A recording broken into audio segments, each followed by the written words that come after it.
జ్ఞానానందమయం దేవం నిర్మలస్ఫటికాకృతిం ఆధారం సర్వవిద్యానాం హయగ్రీవం ఉపాస్మహే. భగవద్బంధులరా, శ్రీ సూక్తంలో లక్ష్మీ అమ్మవారి వైభవాన్ని వర్ణన చేస్తూ ఉన్న ఒక మంత్రాన్ని విడిగా మంత్రముగా చెప్పుకునే అలవాటు ఉంది. ఏమిటది? హస్తినాద ప్రబోధిని. అమ్మవారు గజఘీంకారముల చేత మెళకువ తెచ్చుకుంటుంది. ఏనుగుల ఘీంకారం చేత తెల్లవారింది అమ్మ నిద్రలే అన్నట్టుగా ప్రబోధం జరుగుతుంది గనక హస్తినాద ప్రబోధిని అని అమ్మవారికి పేరు. ఓం హస్తినాద ప్రబోధిన్యై నమః. చమత్కారంగా కవిగారు ప్రమోదిన్యై నమః అని మార్చారు ఒకతోట. అది చెప్పుకోవడం జరిగింది. కానీ శ్రీ సూక్తంలో ఉన్నది ప్రబోధిన్యై నమః. ఈ మధ్యని మన వాళ్ళు లక్ష్మీదేవికి రెండు పక్కలా కూడా ఏనుగులు ఉన్నట్టయితే అద్భుతమైన సంపద వస్తుంది అన్న భావన, అది ఆ దాంట్లో ఆలోచనలో పడ్డారు చాలామంది. నిజమే. కానీ లక్ష్మీదేవి ఎన్ని రూపాలలో ఉన్నా ఫలాన్ని ఇస్తుంది అమ్మవారు.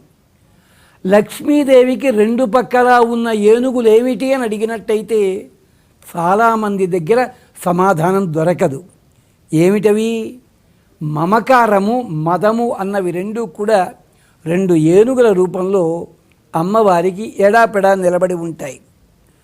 ఆశ, ప్రీతి అనే రెండు కలశములు పట్టుకుని ఉంటాయి అవి తొండములతోటి. ఈ ఆశా, ప్రీతి అనే ఈ కలశముల లోపల ఉండే జలము తృప్తి.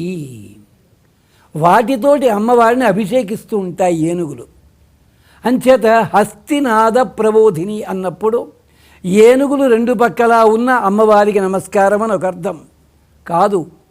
అమ్మవారు కూర్చుని ఉన్న అష్టదళ పద్మాన్ని 8 ఏనుగులు కాపలా కాస్తుంటాయి, 8 ఏనుగులు నిలబడి ఉంటాయి అని చెప్పి మంకణ సంహిత చెప్తుంది.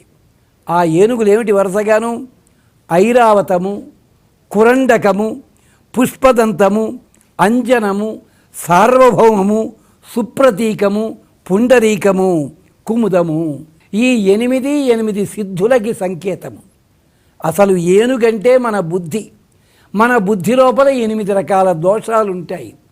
అంచేత హస్తినాద ప్రబోధిని అంటే అమ్మవారు మన అనుగ్రహింపజేయాలంటే మనలో ఉండే 8 తత్వములు ఉద్బుద్ధమైనప్పుడు అమ్మవారి అనుగ్రహం కలుగుతుంది. అమ్మవారు అనుగ్రహించింది అంటే మనలో ఉండే 8 దోషములు పోతాయి అని చెప్పి. అంచేత హస్తినాద ప్రబోధిని. ఏనుగు ఘీంకారం వినిపించింది, ఏనుగు దర్శనం అయ్యింది అంటే అర్థం అక్కడ లక్ష్మీ స్వరూపం ఉందని అర్థం అన్నమాట. అంతేకాదు, ఏనుగుకి మనకి పోలికేమిటో తెలుసునా? ఏనుగు స్నానం చేస్తుంది, ఒంటి మీద మట్టి పోసుకుంటుంది. మనము అలాంటి వాళ్ళమే. ఎన్ని పూజలు చేసినా మనసులో మళ్ళీ మాలిన్యం అలాగే ఉంటుంది. ఎలాగైతే ఏనుగులు లొంగదీస్తే లొంగినట్టుగా ఉండి చెలరేగుతుందో మనం కూడా కష్టాలలో వంగుతాము, సుఖం రాగానే పొంగుతాము. ఈ లక్షణాలన్నీ ఉన్నాయి మన కోసం. అంచేత ఏనుగుని కట్టివేయాలంటే వెనక కాలికే సంఖ్యలు వెయ్యాలి. అమ్మవారు కూడా మనని అనుగ్రహిస్తుంది, అనుసరించి పట్టుకుంటుంది. ఓం హస్తినాద ప్రబోధిన్యై నమః అంటూ అనుసంధానం చేస్తే, పారాయణ చేస్తే లౌకికమైన ఫలితం ఏమిటి అంటే అద్భుతమైన ధనము లభిస్తుంది.